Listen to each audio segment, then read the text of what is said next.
Hello everybody, SirMonkeySuit here, back again with Parasyte 1 episode 17. And in the last episode, alright, so the private investigator's family was killed and the agency in which he worked out of was blown up to get rid of evidence, I imagine. We had Shinichi go up against one of the parasites. Turns out it was actually 5-in-1 though. It was 5-in-1. Five parasites basically inhabiting one sort of entity, I guess. I'm not sure if body's the right word to describe those. But interestingly enough, they had independent sort of. They have like independent thought, I guess. So there was only some, I guess, 2 of them that were able to take like the leadership role, and only one of them that could unify all the parasites together to work in tandem. Which explains why he wasn't all that coordinated to begin with, until he got that, until like the main one, I guess, was able to unify them all, and then he was able to be more physically capable. But yeah, so we got a look at, I'm guessing, what is actually Miggy's true form, but I'm not sure if that is even. I'm not sure if that's confirmed, but that's what they were talking about last episode anyway. It's basically in Shinichi's head, like when he's dreaming or whatever. He's kind of, because obviously Miggy's such a huge part of him now. He's kind of getting that information via dreams and stuff. But it's interesting. Miggy's form is very skeletal and human-esque. Like it's a very humanoid figure, with like bones and stuff. Very interesting. And we left off with Tamiya not being trusted by the others, and I think they were about to fight, right? I think there was like, what is it? I can't remember how many there were again. Like, was it 3? Yeah, so it's going to be interesting to see how how she gets out of that one, because it's going to be tough. I mean, I fully expect Tamiya, a character who we've known for a long time, like not be just taken out via 3 people that we don't know, but I'm just trying to figure out like how she would overcome that, you know, because it's a clear number advantage. But yeah, that is all that we need to really talk about for this for the pre-discussion. So we're just going to get in episode 17, see what we get. So without further ado, let's go. Okay guys, of course Parasyte is copyright prone, therefore I can't show the footage in the video, but it is full length, so if you do have your own reference footage, you can play it along with me and watch the whole thing full length. So yeah, I'll count down 3, 2, 1, say play. As soon as I say play, hit play, and then you can play along with me, okay? So without further ado, here we go. Parasyte Season 1, Episode 17, full length, in 3, 2, 1, play.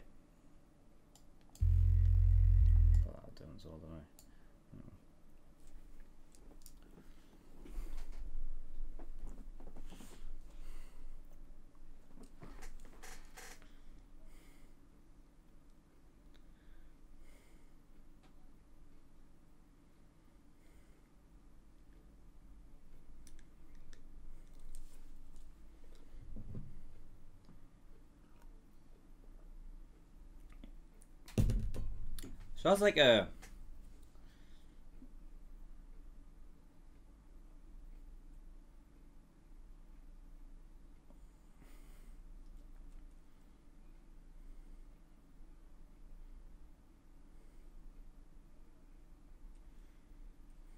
What about those 2 that don't know? What would they think of this sort of situation?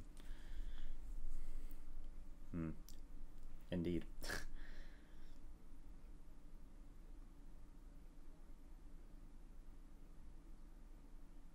Never think outside the box.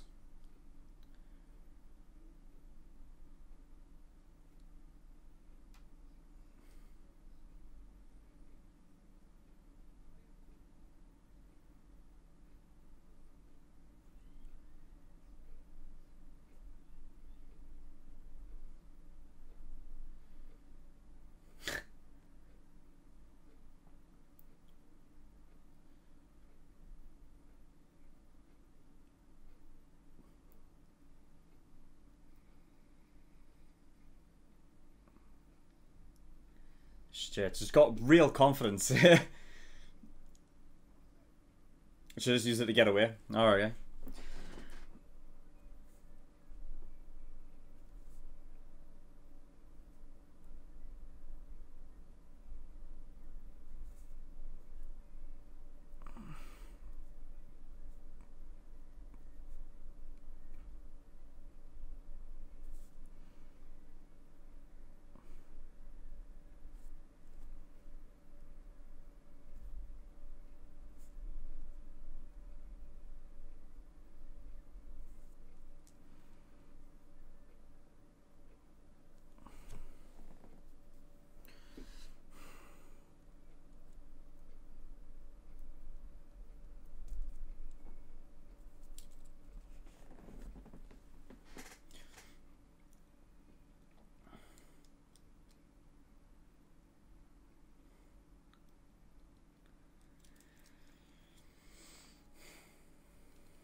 Adventure of a dying detective.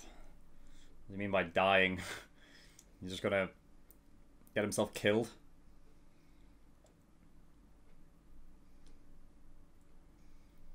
Whew.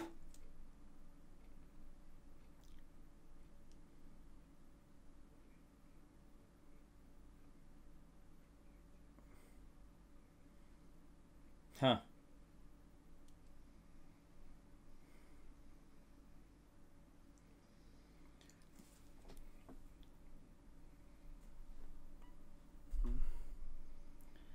Oh shit!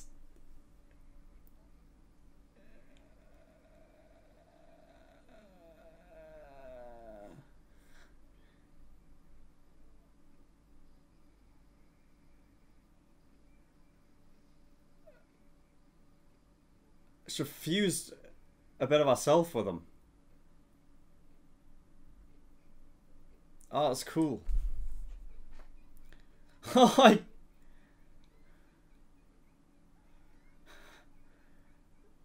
fucking hell. That was an interesting one. I haven't seen them any. Yeah, it's totally different.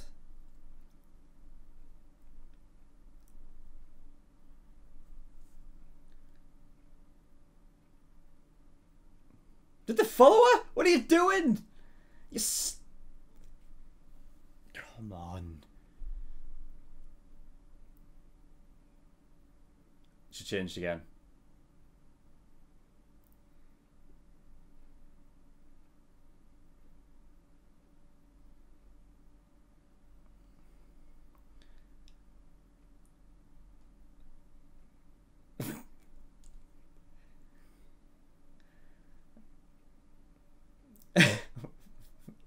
For fuck's sake. Oh.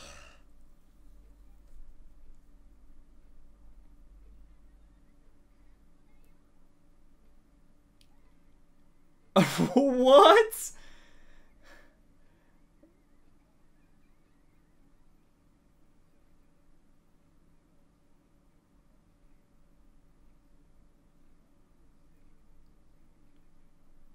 That's why it's just going to the right.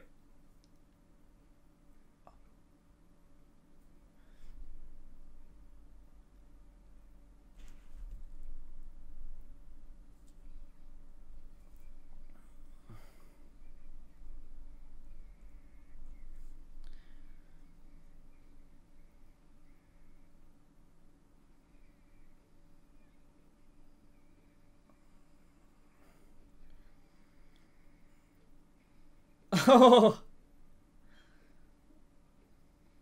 And now to her. Shit. How would she...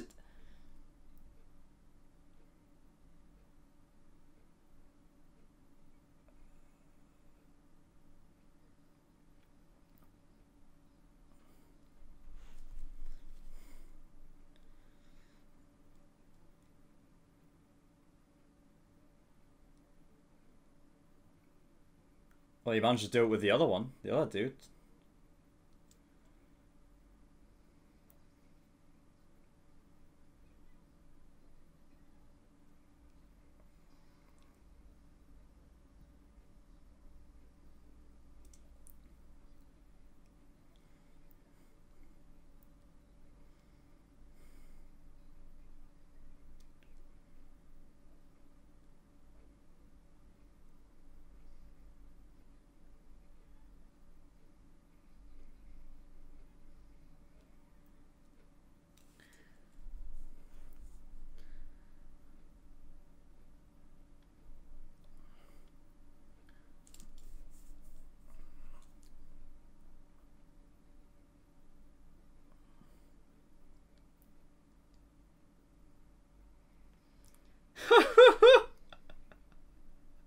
Oh my god. Just totally...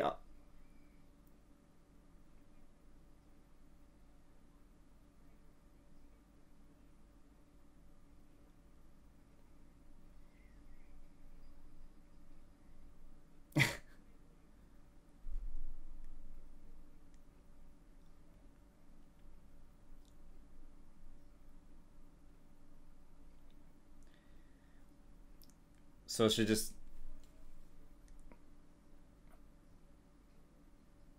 Yeah, so she got rid of that part of her.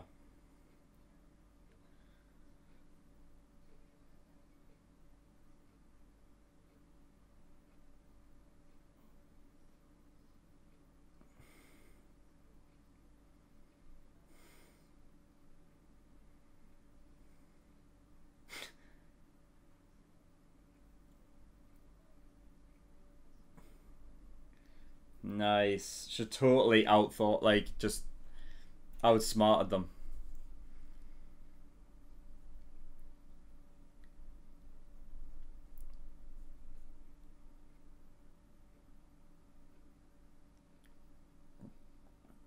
Nice. Whew.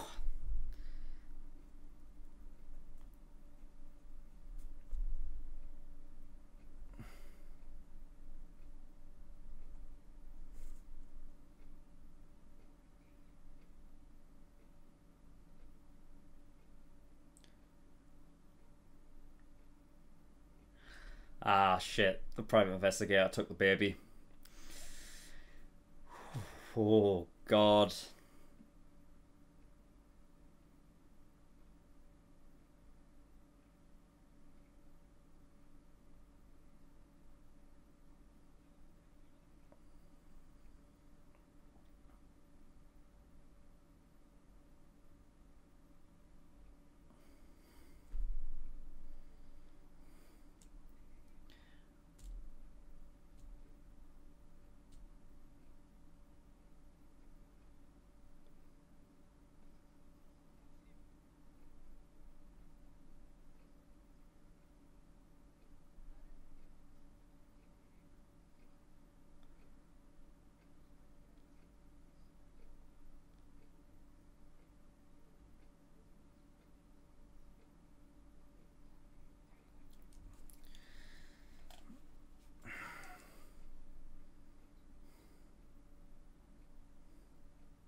Hmm.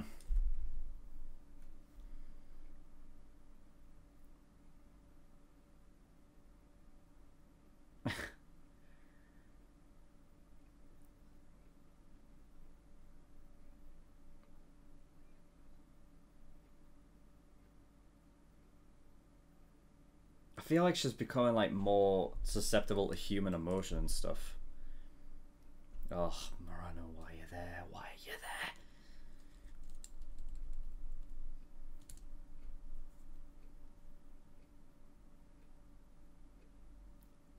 Oh, door opened.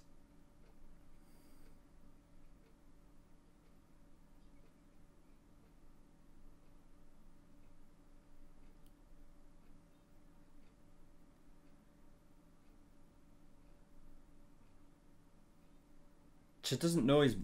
Oh, right, I thought...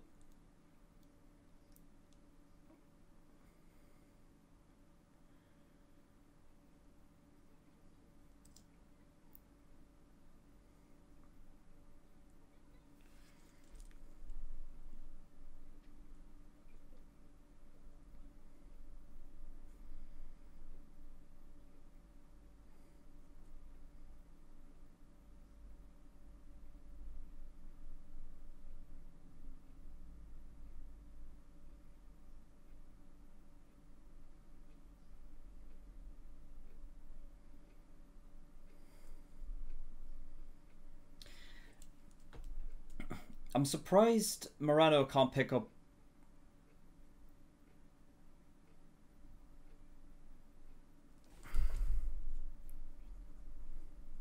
Yeah, I was going to say, I'm surprised she didn't pick up on the fact that that was her teacher, right? I know she changed and all that, but Morano's supposed to be a little bit perceptive, right?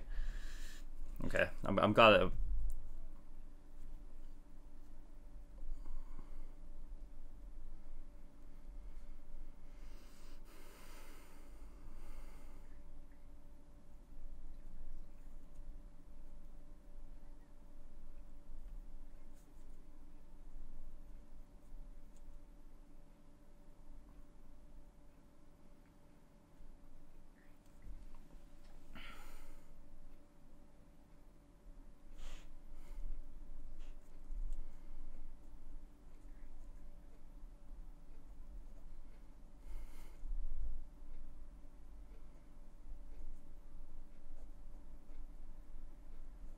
There he is.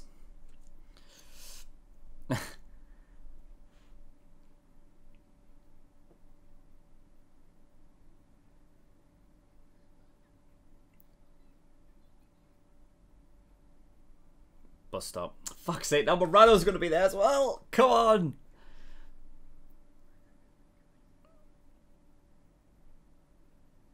It's got nothing to do with Kana.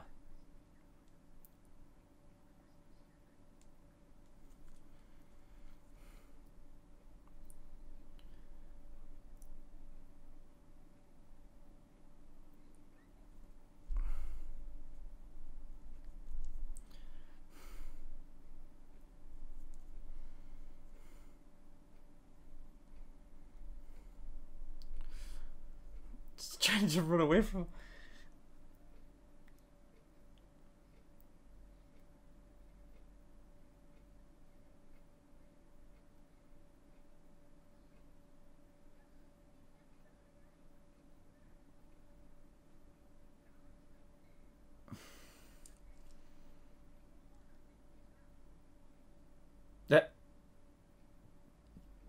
What? Oh, fuck's sake. Now they're going there. Everyone's going to this fucking park.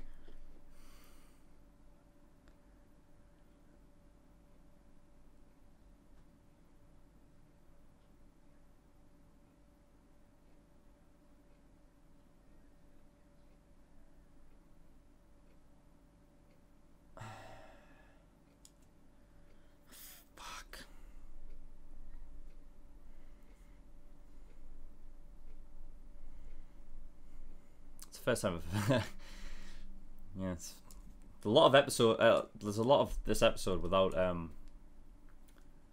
Shinichi in it.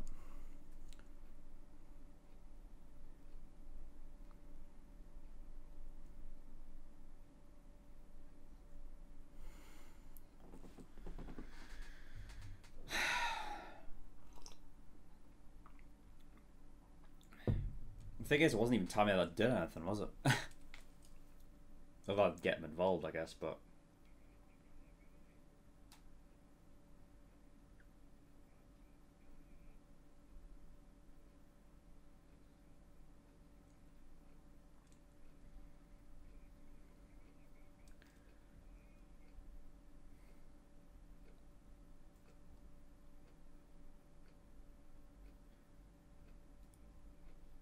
Don't do that.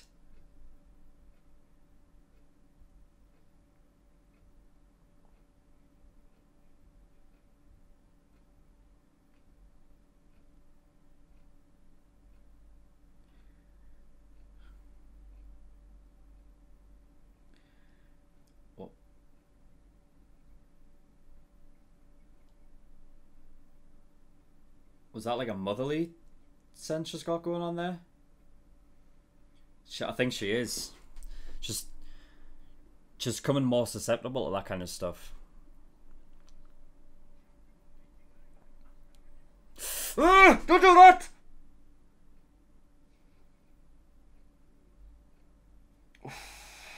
Catch the baby.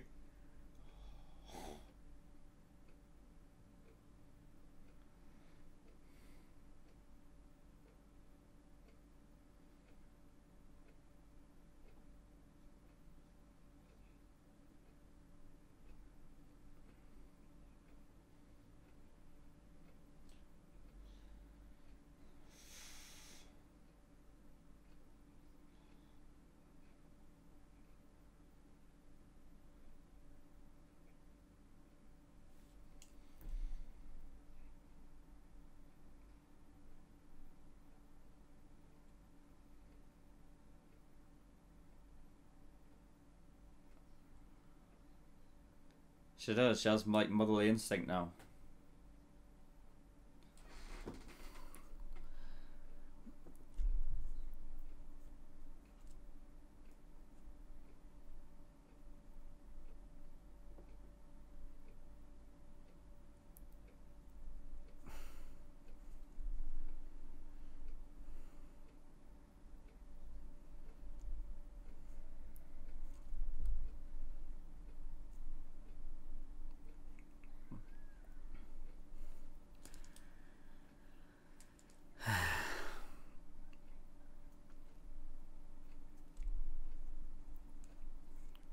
Is he still alive or not? Probably not. No, he's still alive.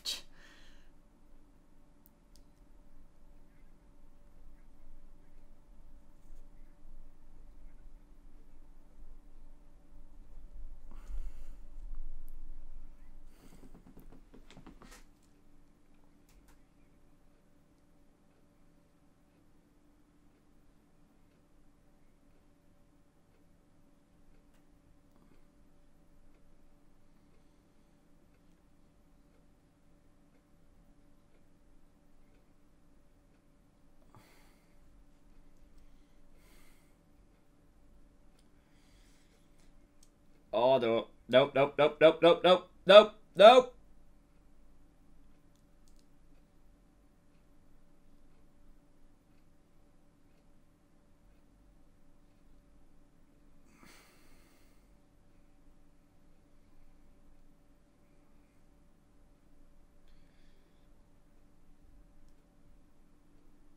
Nice. Never got to see it.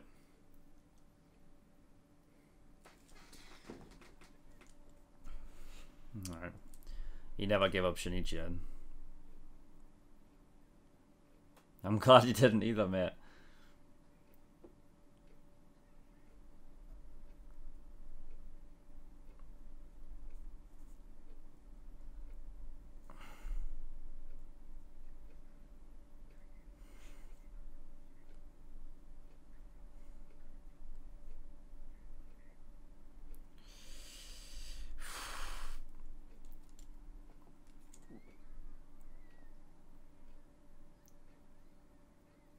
Shit.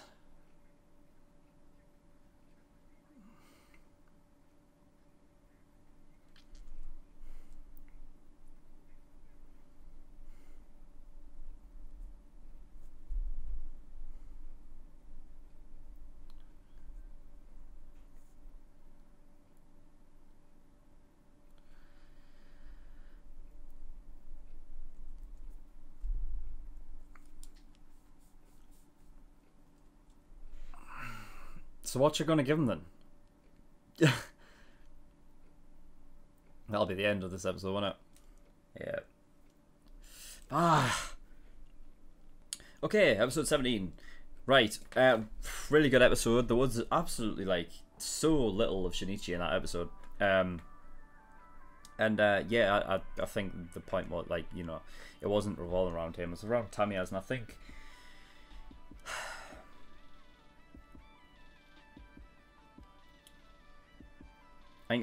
there's quite a bit of talk about, considering Tamiya's sort of, you know, she's incredibly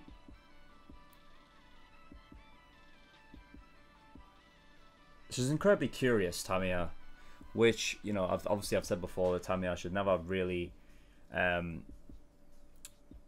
thought processes don't line up with like all of the other parasites, you know what I mean? She's a lot more curious than them. And you know, it kind of goes against that sort of what they said was like a logical and clear-cut nature,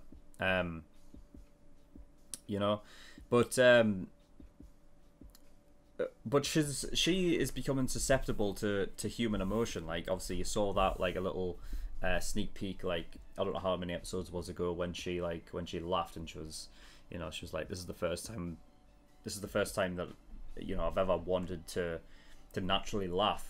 It's something, you know what I mean? And I think that's sort of an interesting concept, because when Miggy says that you'll never be sympathetic, you know what I mean? It's that sort of clear lack of understanding that they have, which I think goes along with, you know, it just depends on whatever it is that they take over, you know what I mean? So obviously their whole thing is to you know, go into a world, you know, and take over the, I guess the idea is to sort of integrate with the ruling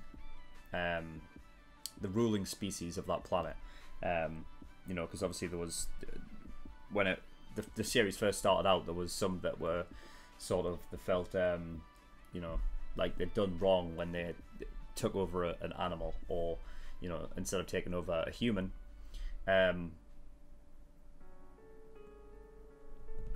especially if they don't reach the brain of said animal, you know what I mean? Actually, now that I think about it, I'm not sure if they...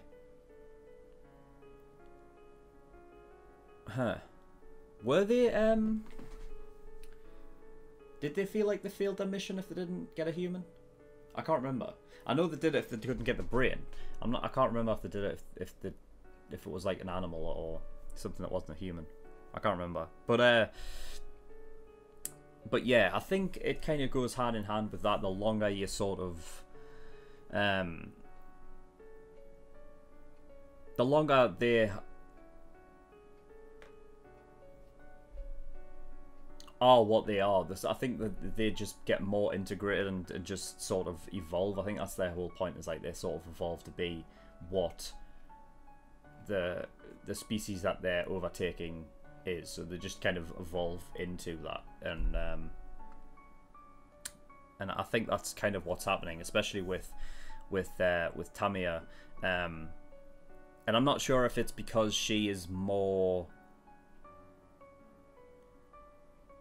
willing to think outside the box and do a bit and be a bit more experimental and less sort of just like, you know, oh, I'm just going through the motions kind of shit, which all the other parasites seem to do. And I'm wondering if it, because of her sort of curious nature, she's getting to that point faster than a lot of other parasites, and she's sort of becoming more human at a faster rate than the rest of them are. Or she's just willing to do that, as opposed, like, she's willing to integrate, as opposed to like go in and sort of like take over and shit, you know. I feel like she has like a different agenda at play. And while at the start she can come across like, I remember like the first time she showed up, and I was wondering if this was a case of, would Tamiya be the, like, a sort of an ally of Shinichi, and be like somebody who, you know, is different to the rest of them. And I mean, I guess I was right. It wasn't hard to see that, because I felt like the other parasites who'd met up until that point were very just sort of more beast-like, more like, you know, don't give a fuck. Whereas she always seemed to take the more like the approach of being a bit more like interested and trying to integrate in a sort of, you know, we can live together in maybe not in harmony, but you know what I mean, that they can live with one another. And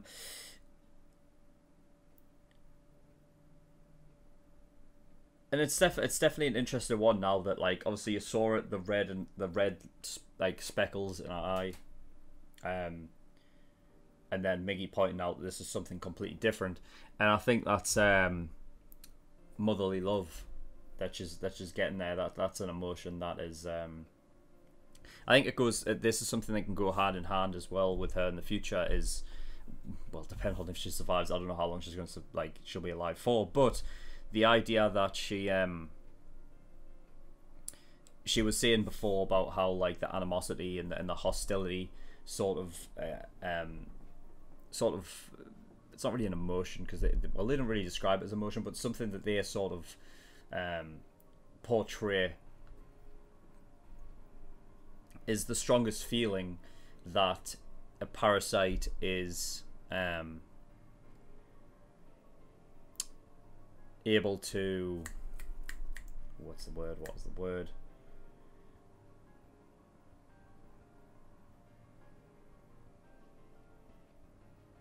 Able to perceive, you know what I mean? Like they you know, it's easy for Miggy to recognize that there's a parasite within a certain, like, you know, a certain distance to them based upon whether they're hostile or not, and that's generally the feeling that that he'll pick up on or talk about when that is the case. Other than that, there's no real, you know what I mean? It's like, do they have the intent to kill or don't they?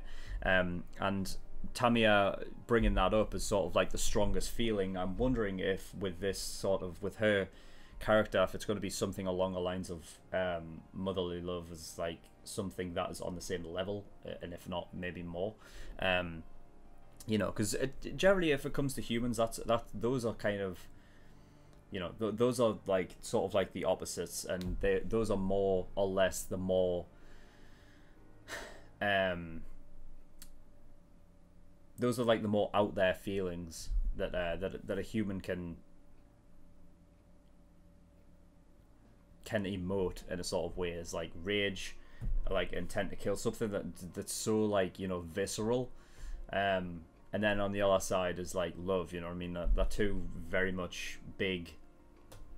I don't even know the correct way to describe it, but you kind of get what I'm saying. They're the two where the strongest sort of emotions. So, you know, that kind of stuff goes across, you know, and the similarities are there between the parasites and the humans at that point anyway. But yeah, it's interesting seeing Tamiya's sort of, you know, it is interesting the fact that like the whole hostility thing and the intent to kill has always been there with the parasites, yet love is something that they have to sort of learn and sort of evolve that emotion, you know, because then that tells me that wherever it is that they came from clearly has a specific mission. And it was like a few episodes ago or something, someone said, I'm not sure if it was the guy who ended up being a mayor, but he said, you know, that the mission is to eradicate the human species. It's like, well, it kind of goes hand in hand with that if the parasites are born with the innate instinct to, you know, to have that sort of intent to kill rage feeling, and that's the thing that they have, then it doesn't surprise me that the whatever it is that made them, that is their intent the whole time.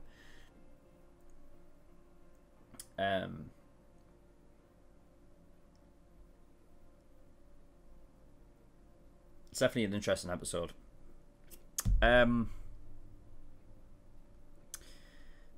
thing is, I don't know where this. I'm trying to figure out where this could go from now, because now I'm wondering, like, well, first of all, I don't know what Tamiya's going to give Shinichi, because she wanted to give him something, right? I mean, what does she have that she can give him? I mean, she's not going to give him the baby, is she? I mean, come on. I mean, ridiculous.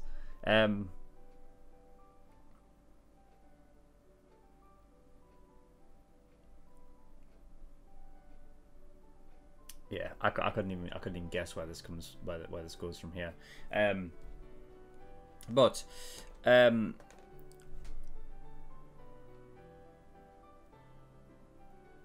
yeah, I like Tamiya's sort of character arc with that learning, that sort of that parental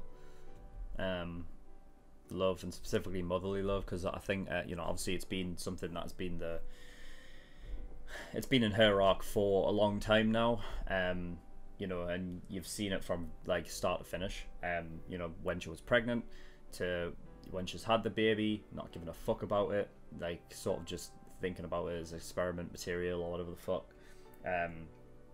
The person who she took over, and that person's mother, who was, you know, who could tell that even though they looked the same, that wasn't her daughter, and obviously Tamiya ended up killing her because obviously she couldn't, well, she couldn't let her live because of that. But like everything, you know, and then obviously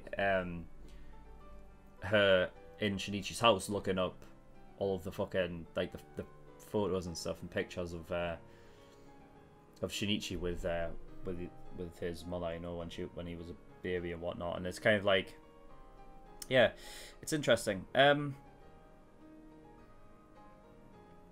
And maybe that's why she is the only one really evolving, because she's the one seeking out that kind of stuff, you know. I feel like the only reason why she is evolving to that sort of state is because she's researching that kind of stuff. The same thing with, like, obviously the parasites, like with Miggy, right, or any of them. What they do is, as soon as to integrate into society, they immediately start learning everything. you know, and you see Miggy doing it with a computer all the time, learning and stuff, and I feel like their type of learning is completely different to ours, in a way. They're sort of like, it's not like just learning and then just sort of just memory bit. It's not just information to them. I feel like it's more to them, like, because they need to learn how to live like a human in order to act like a human. It's sort of, it becomes more than just information and more like I feel like it's less like acting like a human and more like being like a human, you know what I mean?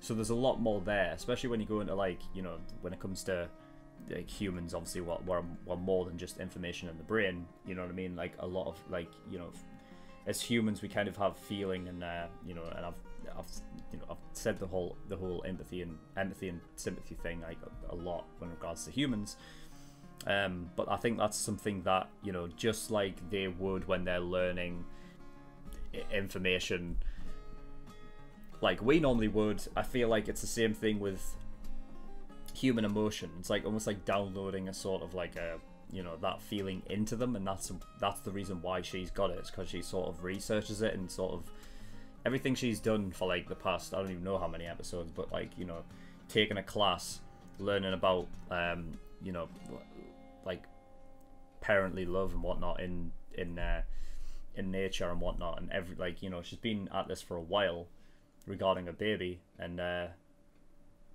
doesn't surprise me that she's starting to come out of that side. So yeah, I can see it happening with Miggy as well soon, so I feel like he will definitely get to a point where he sort of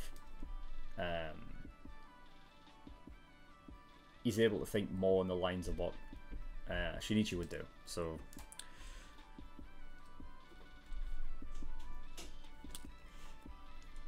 yeah, should be good. Where are we? Right, so yeah, so the fight with Tamiya, I love the fact that she split herself and entered into the other two to sort of, I believe I've got this right. So what she did was she split off the part of her that was most, well, it was a head to begin with, right? So if we're going back through what's happened with the other ones, generally the one that's in the head is the most able and the strongest, able to lead. You had the whole thing with the 5-in-1, the other episode when facing Shinichi, you know, the one that was able to unify them. He's obviously the stronger, more capable one, and I feel like that's what she did here. What she did was she sort of took off the strongest part of her, right, which was obviously, you know, a head, and took over the guy's body, so that the parasite that was already in there, like he couldn't control anything from his neck down, you know, and she just basically undid him from the inside, which is really cool. And I think that's the reason why her like her other half, the half that went off running without a head, was so like nuts and can't really like perceive what it is that she's doing, because otherwise she would have killed those two that saw her like without a head and whatnot, right? Because obviously she took away her head, and her head isn't part of her body. Her body was like, doesn't know really what to do, kind of just ran on fucking on stupidity essentially. Which yeah, makes sense. I don't know why that couple chose to follow her. Like, oh, there's a person without a head and incredibly sharp teeth. Let's follow that in the middle of the night. Yeah, that's a good idea, isn't it? That's stupid. But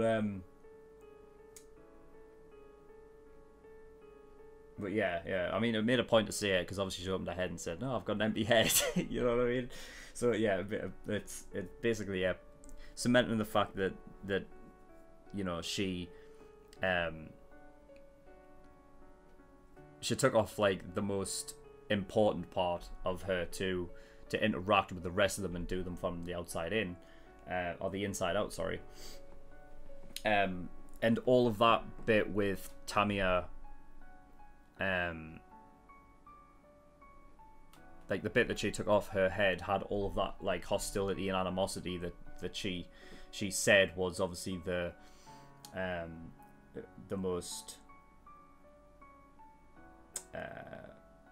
the strongest sort of feeling to perceive from a parasite, which is why the body was able to come back from behind, and the guy didn't, but he wasn't aware that it came back because they like couldn't perceive it. It was such a, you know, that one half of her was so strong in animosity and intent to kill that he couldn't figure out. He could only basically focus on that and not what was going on around him, which I like, really like that. And it just goes to show that, like, you know, when it comes to, because she took off like her strongest asset, when it comes to two fighting over one body, it's whoever's the strongest on the inside, right? Which is the reason why she was able to overcome the two when she was fighting on them, like on the inside, which I really liked. That was really cool, and forced them to like fight one another and whatnot, and like, you know what I mean? She just totally outdid them with like just in a completely different way, which I like. It wasn't just straight up fighting one on one, like you know what I mean? With that, I don't even know what you call them. I just call it like a sword fight, you know. It was more to do with her smarts, which I really liked. You know, I mean, from the very beginning, you had Miggy, who was so like enthralled with her because she like, it's not like she has learned and is like still learning from people, even though she is, but she was able to like to be a teacher and actually teach like humans. She's that good, you know what I mean? So it's putting into perspective how much smarter she is than the rest of them. So I really like that whole thing, that whole scene. Yeah, I did write down, like, I was thinking surely Morano would be a little bit perceptive to the fact that that's her past teacher, because obviously I know that she changed a bit, like she changed her appearance around. But yeah, like Morano has been known to be slightly perceptive, so I was wondering if she was going to pick up on it. She did pick up on it a bit, so I like that continuity. And yeah, finally, so the whole thing with Kuramori. So he died, and he never gave up Shinichi either. You know, which I kind of like. I think it's at the end there. I think he did it. Obviously, he did it on purpose. It wasn't that he just ran out of time. I think he, you know, that was something that he sort of. I'm not sure if it was a promise, but it was something that he sort of had with Shinichi that was, you know, please don't, like, you know, give me up. I think he knew that, like, if he was to give up Shinichi, then Shinichi would be tracked down and sort of either killed, or he would be used for like experimentation and shit like that. So yeah, I like how he specifically specified like his sympathy of Shinichi about how like he is a human and how he's gone through like so much and whatnot, you know what I mean, and not point out the fact that he's, you know, half parasite, whatever the fuck. It's really cool. And the fact that he was joking about killing the baby as well. I was afraid for a second there. I was not about to enjoy that. Because I was wondering like what was he trying to get out of that whole thing? You know? I'm kind of thinking he was he did that knowing that he would die. Because he'd lost everything, I think he kind of just used that as a way to... I think he went there knowing that he would die. And I kind of believe him when he says that he wasn't going to kill the baby. I think he just did it knowing that he would die, and I think he just wanted to know if parasites were even capable of, like, showing any feeling of love or whatever, or motherly love or whatever, because he was specifically saying beforehand how like they're not capable of that kind of thing. So I think it's a mixture of both. I think he knew, yeah. I think he just wanted to die anyway, and I think he knew that he would die by doing that, and you know, and by doing it that way, I think he kind of got his answer of if they were capable of love or not. And that's the thing, is like with Tamiya, it wasn't her fault that they went and blew up fucking the guy's agency and kill the family and whatever. You know what I mean? That was done.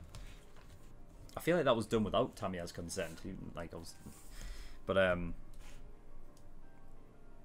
yeah, crazy episode. I really like that episode. That's why I've been talking about it for a while. But yeah, there was a lot to sort of divulge there, and it's interesting that like one of the best episodes is like one without Shinichi in it. You know what I mean? Because I feel like maybe for a while, and I hope this sort of changes a bit, and I think there is hope for that because of Tamiya's susceptibility to to more human emotion and stuff now, that maybe it can come along with Miggy as well. But I think like when it comes to Shinichi and stuff, his character has been very much there hasn't been much to it other than, oh, Miggy is a bigger part of him, so sometimes he just doesn't show any like human emotion whatsoever. He's cool as fuck. He might as well be a parasite. And then like he goes like, you know, sometimes he'll go like 180 or whatever, and you'll be able to show emotion. And then other than that, it's just been with like Murano and that whole thing where like they've been back and forward a whole lot of the time. So yeah, I think like is like the fact that this was more focused around Tamiya and that storyline, I feel like it was a very cool one, a very interesting shift, and I really like that episode. So it's gonna be interesting to see where it goes from now on. But yeah, we're gonna get an episode 18 just after this. So yeah, very good episode. Right, so thank you everybody for watching. In the description below I have links to certain things. One was the Discord. I urge you want to go over there, especially if you want me to react to a certain show, because that's where polls and things start. Or if you just want to come out and talk to the male community, I'm free to do that as well. And my Patreon. So Patreon, this obviously, well, I feel like you know what Patreon is. It's a sort of, it's a creative, basically a creative website where people can get, you know, people can support their, you know, their people or whatever the fuck. What am I saying? What am I saying? Why don't I just do this in a normal way? Anyway, Patreon. There's a bunch of tiers and rewards. If you want to support me, then you can do. So yeah, the tiers and whatnot are early access. That's for $5 a month. If you want to get my my reactions a week early to all the shows I do on Patreon, and you actually get 4 episodes of all the shows I do on Patreon a week as opposed to the usual 2. So if you're clamoring for more reactions from me more frequently, then that's where you want to go. $10 a month, that's a full length, so if you want to see my full length reactions to all the shows I do, then that's where you want to go for that. Exclusive tier, that's $15 a month. That's where this show was originally aired, in the exclusive tier. If this is on YouTube now, then there'll be another show in the exclusive tier. But essentially, while it was airing, only the people who were $15 and up could actually watch this while it was airing. So yeah, there's that. And all OVAs and all movie reactions are going to the exclusive tier as well. $50 a month, that's the elite tier. So if you for that, you get access to, or you get a choice of a show that you want me to react to, and I will react to it. We'll go to the back of the list. I think it's about 7 in the backlog right now, so it might take me a while to get round to it. But if you want to jump the queue and go to the very front, then you want to get God tier, which is $100 a month. And yeah, that means your show will be reacted to next. So that's all. So thank you everyone for watching. I'll see you all next time. Bye bye.